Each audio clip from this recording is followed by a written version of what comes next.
नमस्कार, मैं हूं नम्रता पाराशर। आप देख रहे हैं खबर 24। चलिए रुक करते हैं खबरों की और खबरों की तरफ रुक करने से पहले एक अहम जानकारी आपको दे देना चाहते हैं। अगर आप मीडिया लाइन से जुड़ना चाहते हैं, आप पत्रकारिता सीखना चाहते हैं, पत्रकारिता में एंकरिंग, रिपोर्टिंग, स्क्रिप्ट राइटिंग या कैमरा हैंडल कर सकते हैं या फिर सीखने की ललक आप में है, तो आप हमारे नीचे दिए गए नंबर पर कॉन्टैक्ट कर सकते हैं। चलिए आप रुक कर लेते हैं खबरों की और पड़ोस की पर्वतिया कॉलोनी में बीती रात लाठी डंडे से लैस बदमाशों ने एक घर के बाहर ताबड़तोड़ लाठी डंडे और पत्थर बरसाए। इस हमले में घर का बिजली का मीटर तो टूट गया, लेकिन किसी को चोट लगने का कोई समाचार नहीं मिला है। मामला पैसे के लेन देन को लेकर बताया जा रहा है। घटना की सूचना दिए जाने पर पहुंची 112 जिप्सी में तैनात पुलिसकर्मियों के साथ भी बदमाशों ने काफी बदतमीजी की, लेकिन बदमाशों को काबू करने के लिए वहां पर और भी पुलिस बुलानी पड़ी और बदमाशों को काबू कर लिया गया। घर के बाहर हुए हमले का वीडियो पड़ोसी ने बना लिया और इस वीडियो को सोशल मीडिया पर वायरल कर दिया। घर के बाहर लाठी डंडे बरसाते हुए ये वीडियो पर्वतीय कॉलोनी का है, जहां कुछ बदमाशों ने घर पर पत्थर भी बरसाए और लाठी डंडे भी जमकर भाजे। हालांकि ये हमला इन लोगों ने क्यों किया, ये अभी तक पता नहीं चल सका है, लेकिन बताया जा रहा है कि पैसों को लेन देन को लेकर ये सारा मामला हुआ है। मौके पर 112 नंबर जिप्सी को सूचना देकर बुला लिया गया, लेकिन बदमाशों की संख्या इतनी ज्यादा थी कि उन्हें और भी पुलिस बल बुलानी पड़ी। वहाँ मौजूद था। अचानक से रात के 12 बजे के आसपास इनके गेट पे डंडे पीटे जाने लगे, ईंटें उछलने लगी। तो क्या कुछ आपने नहीं आता क्या हो रहा है, क्या कारण है। आपने कुछ करने की कोशिश नहीं की उस समय? जी मैंने तुरंत ही डायल 112 पे कॉल किया। वहाँ से गाड़ियाँ आई, 3 गाड़ियाँ आई थी, पुलिस और भी फोन गए थे। तो क्या जब वो आए तो उन्होंने इनसे भी बदतमीजी की और डायल 112 से हाथापाई करने का भी प्रयास किया। उन्होंने उसकी भी रिकॉर्डिंग की डायल 112 ने और फोर्स बुलाई चौकी से। जब चौकी से फोर्स गई तो वो पकड़ के लाए डायल 112 के साथ में नहीं। जो वीडियो वायरल की जा रही है, वो वीडियो किसने बनाई थी? वो जी वो हमारे दूसरे पड़ोसी ने बनाई है, जो सामने पड़ता है घर। पड़ोसियों ने भी उस समय ये वारदात देखी थी? जी बिल्कुल देखी जी। मामला है मैडम, रात को एक सुबीर नाम के व्यक्ति, उसके साथ 6-7 बंदे गेट पे हमारे डंडे बरसाए, पत्थर बरसाए और साइड में खड़ा टेम्पो हमें मारने के लिए आए थे। लगभग कितने लोग थे साथ में? 7-8 लोग थे। 7-8 लोग थे। क्या कुछ रंजिश वगैरह थी आपकी पहले से इस तरीके से? कोई रंजिश नहीं है। तो फिर क्या लगता है कि अभी जो पुलिस में आपने कंप्लेन वगैरह दे दी है? रात को मैडम डायल 112 पे कॉल की थी हमने। रात को पुलिस आई थी हमारे पास। पुलिस से भी सुधीर ने हाथापाई की, जिस दौरान सुधीर को पुलिस ने लाठीचार्ज किया। पुलिस के ऊपर भी लाठी डंडे इन्होंने बरसाए थे क्या? पुलिस से हाथापाई की थी। हाथापाई हुई थी। तो अभी शिकायत वगैरह दर्ज करा दी है? क्या कुछ पूरी मांग है आपकी? दी थी मैडम। रात को पुलिस इनको पकड़ के ले आई थी, सुबह रात ही इनको छोड़ दिया गया। रात को ही छोड़ दिया। चलिए रुक करेंगे अगली खबर की और। फैजाबाद के सेक्टर 2 के रहने वाले विनायक चौधरी के परिजनों को यूक्रेन रूस में चल रहे विवाद के बीच अपने बेटे की चिंता सताने लगी है। पिता धर्मेंद्र चौधरी के मुताबिक उनका बेटा यूक्रेन के लवीव शहर में एमबीबीएस की पढ़ाई करने गया और वो सेकंड ईयर में अभी पढ़ाई कर रहा है। अभी तक ऐसे माहौल में सरकार की ओर से उन्हें कोई मदद नहीं मिली है। लवीव शहर से मुंबई दिल्ली के लिए 8 दिन में फ्लाइट चलती है। मेरी सरकार से अपील है कि उनके बेटे के साथ साथ दूसरे बच्चों को भी निकालने की कोशिश की जाए। सरकार को तुरंत कदम उठाने चाहिए और अपने सभी भारतीयों को वापस लाने के लिए उन्हें कोशिश करनी चाहिए। इस दौरान धर्मेंद्र ने कहा कि मुख्यमंत्री से लेकर उन्होंने भारत सरकार के तमाम बड़े अधिकारियों और नेताओं को भी इस बारे में ट्वीट किया है। उन्होंने कई न्यूज चैनलों से भी इस बारे में बात की, लेकिन सिर्फ हमारे न्यूज चैनल ने ही उनसे संपर्क किया और किसी ने उनकी बात नहीं सुनी। बेटे से रोजाना बात होती है, लेकिन कई घंटे कोशिश करने के बाद जब बात नहीं हुई तो उन्हें चिंता सताने लगी। वहां पर जान माल का पूरा खतरा है। उनका बेटा सेकेंड ईयर एमबीबीएस की पढ़ाई कर रहा है। 4th सेमेस्टर में इस वक्त पढ़ाई चल रही है और 2 देशों को रूस ने मान्यता दे दी है। ऐसे में दोनों पक्ष आमने सामने हैं। ऐसे में वहां कुछ भी हो सकता है। हमें लगता है कि अब हमारे बच्चे वहां सुरक्षित नहीं हैं। भारत सरकार जल्द से जल्द वहां से उन बच्चों को लाने का प्रबंध करने की कृपा करे। यूक्रेन में लवीव शहर में डायनालो हेस्की नेशनल मेडिकल यूनिवर्सिटी लवीव में एमबीबीएस सेकेंड ईयर का स्टूडेंट है। उसके पास अभी तक कोई भी सहायता किसी भी प्रकार की भारतीय सरकार से नहीं पहुंची है और मेरी भारत सरकार से दरखास्त है कि जो वहाँ स्टूडेंट फंसे हुए हैं, जो कीव नहीं आ सकते, तो लवीव में एक छोटा एयरपोर्ट है जहां से बॉम्बे के लिए और दिल्ली के लिए 8 दिन में फ्लाइट चलती है। तो मेरी सरकार से दरखास्त है, हाथ जोड़कर विनम्र प्रार्थना है कि मेरा एक ही बेटा है, लवीव से उसको जल्दी से जल्दी सुरक्षित भारत लाने की कृपा करें। सर, जैसे कि ये पता है कि आपको भी पता है, पूरे जो है सभी को पता है कि यूक्रेन और रशिया में इस वक्त जो है तनाव का माहौल चल रहा है, युद्ध छिड़ने की पूरी आशंका है। तो ऐसे में किस तरीके से देखते हैं कि सरकार को कितने बड़े कदम उठाने चाहिए? सभी सरकार को तुरंत कदम उठाने चाहिए अपने यूनिवर्सिटी नोएडा से इस वक्त। और मेरा कहना ये है सरकार से कि जो स्टूडेंट्स यूक्रेन में फंसे हुए हैं वही इंडिया का फ्यूचर है, चाहे वो इंडिया से रिप्रेजेंट हो या किसी भी कंट्री से रिप्रेजेंट हो, पर वो रिप्रेजेंट हमेशा इंडिया को ही करते हैं। इसीलिए मेरी गवर्नमेंट से दरख्वास्त है कि वो जितने भी स्टूडेंट्स यूक्रेन में फंसे हुए हैं उन्हें जल्द से जल्द हमें उनके परिवारों के पास उन्हें वापस भेज दें। आपका भाई भी वहाँ है यूक्रेन में? Yes sir. क्या नाम है और किस चीज में पढ़ाई कर रहे हैं? सर, मेरे भाई का नाम विनायक चौधरी है, वो MBBS कर रहा है 2nd ईयर में। आपने जगह जगह गाड़ियों पर डायल 112 लिखा देखा होगा, लेकिन आखिरकार ये डायल 112 है क्या? लगातार हरियाणा सरकार महिला सुरक्षा को लेकर के काम कर रही है। वहीं हरियाणा सरकार की एक नई पहल महिलाओं के साथ साथ आम लोगों को सुविधा देने के लिए डायल नंबर 112 की सुविधा शुरू की गई। इसे लेकर आज हमारी टीम ने डायल 112 की सेवा के बारे में छात्राओं और महिलाओं से जाना कि आखिरकार उनको इस बारे में क्या जानकारी है, डायल 112 कैसे काम करती है और लोगों को इसका फायदा कैसे पहुंचाती है। वैसे तो हरियाणा सरकार ने महिला सुरक्षा को ध्यान में रखते हुए जगह जगह पर महिला थाने खोले हैं। इतना ही नहीं, महिलाओं की सुरक्षा को लेकर हरियाणा सरकार ने हर पुलिस स्टेशन के अंदर एक महिला डेस्क भी बनाया है, जो कि महिला के साथ किसी भी प्रकार की घटना को लेकर वो महिला डेस्क पर पहुंचती है और अपनी आप बीती बता सकती है। वहीं इसके साथ साथ हरियाणा सरकार ने एक और पहल करते हुए हरियाणा में डायल 112 की सेवा शुरू की है, जो कि महिलाओं के साथ साथ आम लोगों को भी फायदा पहुंचाएगी। इसी को लेकर हमारी टीम ने कुछ छात्राओं से डायल नंबर 112 के बारे में बातचीत की, तो उन्होंने कहा कि हरियाणा सरकार की एक अच्छी पहल है। इससे इस महिला सुरक्षा के साथ साथ आम लोगों को भी काफी फायदा पहुंचता है, क्योंकि डायल 112 पर कॉल करते ही महज 10 से 15 मिनट में पुलिस की टीम मौके पर पहुंच जाती है और लोगों की मदद करती है। किसी तरह से हमें कोई प्रॉब्लम वगैरह हो रोड पे या फिर स्कूल से बाहर निकलना, मतलब उन्हें कॉल करके तो हमारी हेल्प के लिए 112 है। तो इसके बारे में कहाँ बताया गया आपको, किस तरीके से? स्कूल में डॉक्टर साहब से भी तो कितनी अच्छी पहल मानते हैं आप लड़कियों के लिए, महिलाओं के लिए, कि भाई जो चलाई गई है सुविधा, कितना फायदा है पहुँचेगा महिलाओं को? नहीं, फायदा तो बहुत है। ये रोड पर कोई महिला निकल रही है उसके लिए प्रॉब्लम कोई होगी नहीं। इसलिए चलाई गई, कुछ जानकारी है उसके बारे में? ये वुमेन हेल्पलाइन नंबर है। इससे अगर आपको कोई छेड़खानी करता है या बदतमीजी करता है तो आप उस पर डायल कर सकते हैं। इससे आपको बहुत हेल्प मिलेगी और ये बहुत अच्छा सरकार ने जो चलाया है, बहुत अच्छा है। इससे आपको हर तरीके की हेल्प मिलेगी, कोई भी आपको छेड़खानी नहीं कर सकता इससे। कितने समय में ये पहुंच जाती है और किस तरीके से हेल्प करती है ये? क्या कभी आपने इस नंबर का इस्तेमाल किया है?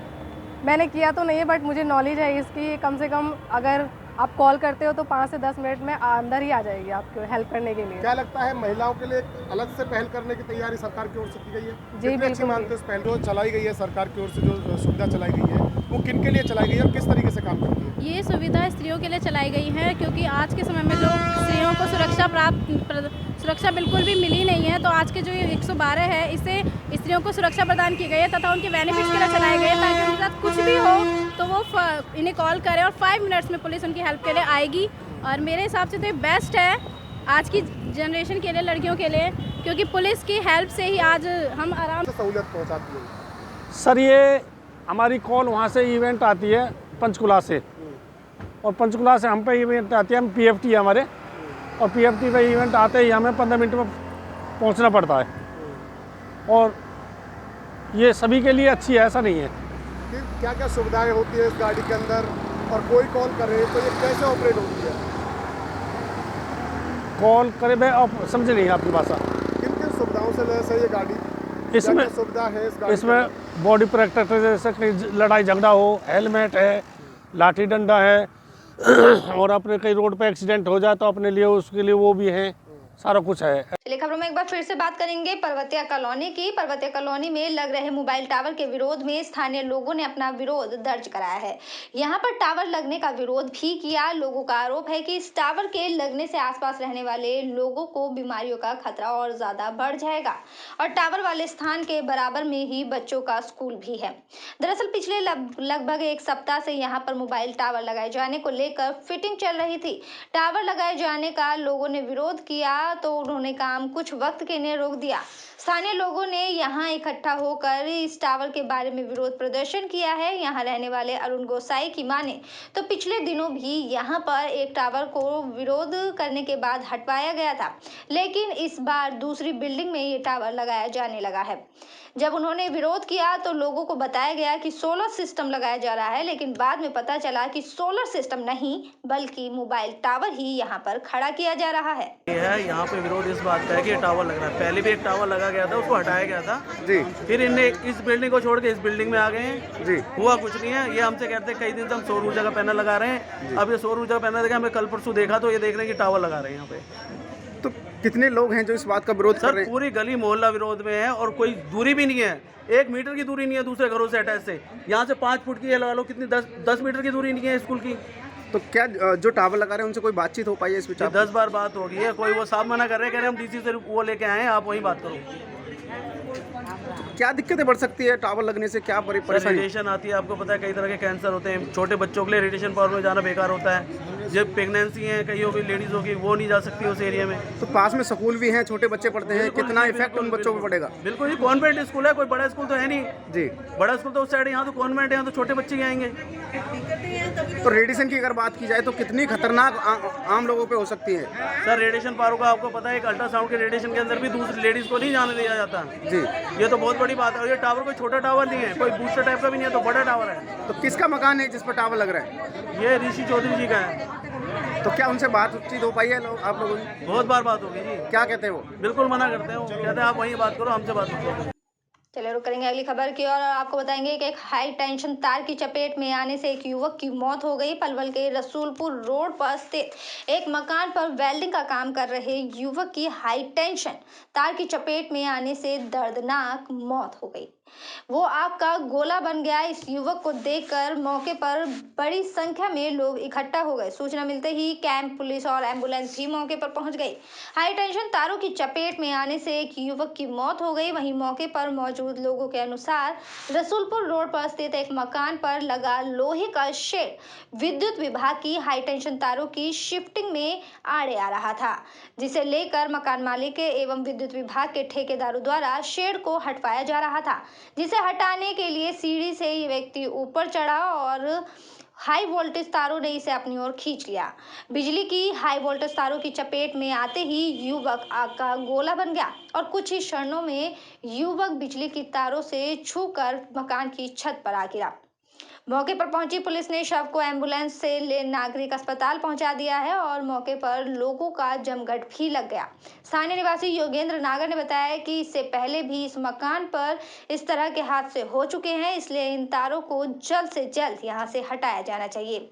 मौके पर मौजूद कैंप थाना प्रभारी कैलाश भड़ाना ने बताया कि शेड को हटाने के दौरान हसनपुर 54 साल का नगला का रहने वाला युवक की हाई टेंशन तारों की चपेट में आने से मौत हो गई और इस मामले में आवश्यक कार्यवाही की जा रही है। ये जी कोई लाइन शिफ्टिंग का काम चल रहा था। ये 11,000 kV की लाइन है जो हाई फ्लाईओवर के चक्कर में थोड़ी शिफ्ट करी इन्होंने। इसके लिए 2 महीने पहले मिल के आए थे। मैंने कहा जी ये 11,000 kV वाली लाइन बहुत नीचे है, यहाँ हादसा हो सकता है, इसको अंडरग्राउंड करा दो। 2 महीने हो गए, एक्शन है सबसे मिल लिया, किसी ने कोई जवाब नहीं दिया। आए देख के चले गए। अभी जो तारों की चपेट में आया है वो कैसे आया? ये वही बता रहा हूँ मैं कि कल एक्शन साहब से मिल के आए तो ये लाइन उन्होंने शिफ्ट कर दी बजाय अंडरग्राउंड करने के 11,000 kV वाली। अब ये जब शिफ्ट हुई है तो यहाँ शेड आ रही थी, शेड पाई है। इस शेड को हटवाने के लिए इन बिजली वालों ने कोई आदमी अपना यहाँ से लिया सामने से गेट ग्रिल वाला काटने के लिए कि इसको काट दे। और एसपी साहब ये हाई टेंशन तारों की चपेट में आ गया है एक युवक, क्या है मामला? ये रोबिन नाम का लड़का है जो वेल्डिंग शॉप पे काम करता था और यहाँ पावर लाइन के शिफ्टिंग का काम था। वो किसी भी तरीके से कोई शेड उतारने के लिए चढ़ा था, जिसको संपर्क में आ गया, जिसकी वजह से उसकी डेथ हुई है। तो क्या कार्रवाई इसमें की गई? हम लीगल एक्शन ले रहे हैं जी। अगली खबर की ओर। हथीन नागरिक अस्पताल में ड्यूटी के दौरान अक्सर चर्चा में रहने वाले वरिष्ठ चिकित्सा अधिकारी कैंप थाना पुलिस ने गिरफ्तार कर लिया और अदालत में भी पेश किया है। डॉक्टर की पत्नी की शिकायत पर पुलिस ने मारपीट और धमकी देने के मामले में ये कार्यवाही की है। हथीन अस्पताल में ड्यूटी के दौरान कई मामलों को लेकर चर्चित रहे एसएमओ डॉक्टर मनीष गर्ग को कैंप थाना पुलिस ने गिरफ्तार किया है। आरोपी को पुलिस ने अदालत में पेश किया। पीड़ित की पत्नी ने बताया कि आपसी अनबन के चलते उनके पति उनसे अलग रहते थे और वो अपने बच्चों के साथ न्यू कॉलोनी पलवल में रह रही हैं। अक्सर डॉक्टर मनीष गर्ग शराब के नशे में धुत होकर उनके घर पर पथराव कर जान से मारने की धमकी देते हैं, जिसे लेकर अप्रैल 2021 में भी कैंप थाने में एक मामला दर्ज हुआ। इसी मामले में आरोपी डॉक्टर को पुलिस ने गिरफ्तार किया है। तो वहीं सब इंस्पेक्टर लक्ष्मी नारायण ने बताया कि पत्नी से मारपीट के मामले में डॉक्टर को गिरफ्तार कर अदालत में पेश किया गया है। शीशे तोड़ दिए, शराब के नशे में रोज आता है मेरे घर पे, रोज गंदी गंदी गालियां देता है और रोज घर के, कल रात भी इनने मेरे घर के शीशे तोड़े।